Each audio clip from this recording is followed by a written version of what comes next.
Today, we're looking at a problem that challenges us to find the maximum product difference between two pairs of numbers within an array. It sounds simple, but how do you efficiently pick the right four numbers to maximize this difference? Given an array of integers, our goal is to select four distinct indices, a, b, c, and d.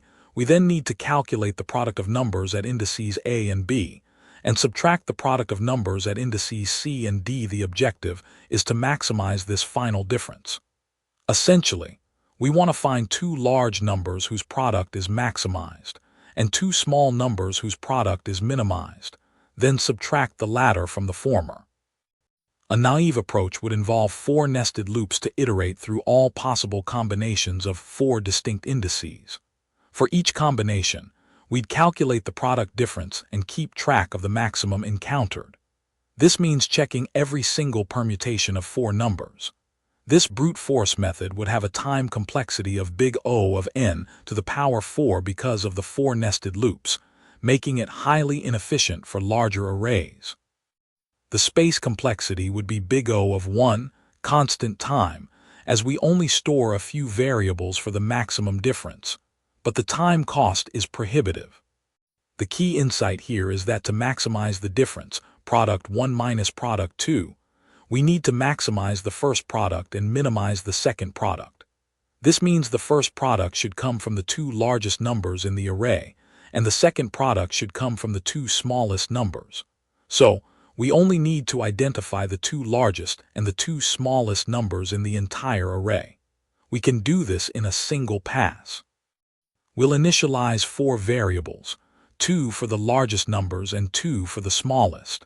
As we iterate through the array, for each number, we compare it against our current largest and second largest, updating them if necessary. Similarly, we compare it against our current smallest and second smallest, updating those.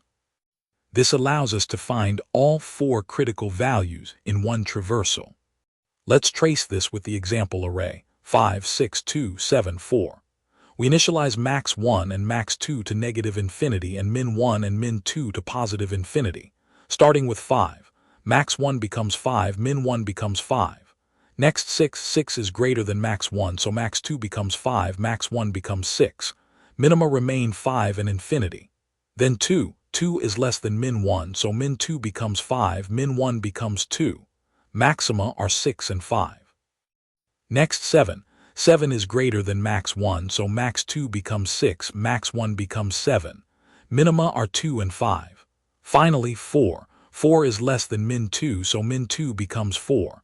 Maxima remain 7 and 6. Minima are 2 and 4. After the loop, our largest two are 7 and 6, and our smallest two are 2 and 4. With the largest numbers being 7 and 6, their product is 42. The smallest numbers are 2 and 4, with a product of 8. The maximum product difference is 42 minus 8, which equals 34.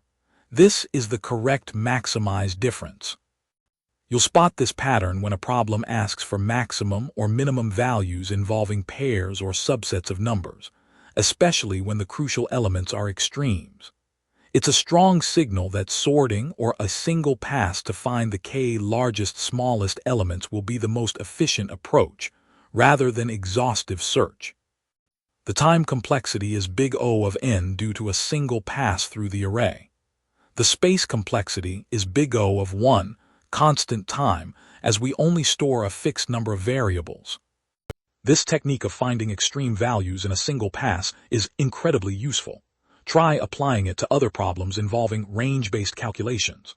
Don't forget to like and subscribe for more DSA insights.